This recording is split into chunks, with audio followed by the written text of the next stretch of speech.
এক শহরের বন্ধু আমাকে বলেছে যে তুই ছুটি পেলেই মানে গ্রামে চলে আস, শুধু গ্রামে চলে যাস, আমাদের প্রতি সময় দিস না। কি এমন আছে গ্রামে, সবসময় শুধু গ্রামে চলে যাস?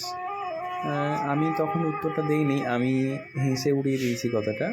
তবে এই ভিডিওটার মাধ্যমে তাকে একটু বলি বা সবাইকেই বলি যে গ্রাম শুধু যে ফ্যামিলি থাকে, মা বাবা মেয়ে থাকে সেই কারণে না। গ্রামে অনেক মানুষ থাকে যারা খুব পরিচিত, বন্ধু বান্ধব, অনেক বয়স্ক লোক, অনেক কিছু তাদের সঙ্গে দেখা, এই গ্রামের সময় কাটানো, বিভিন্ন অজুহাতে তাদের সঙ্গে কথা বলা।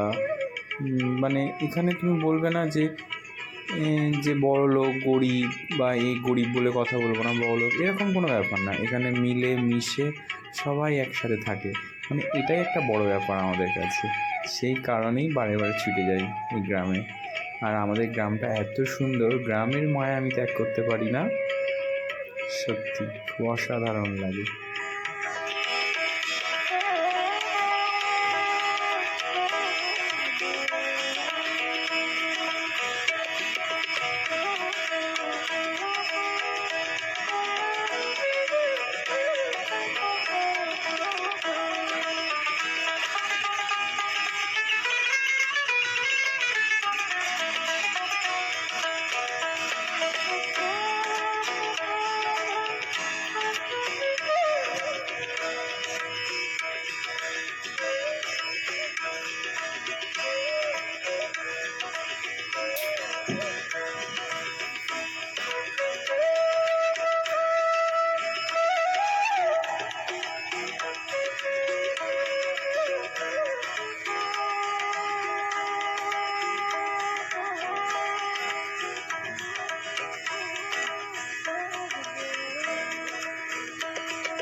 কেমন হাই বলে দাও।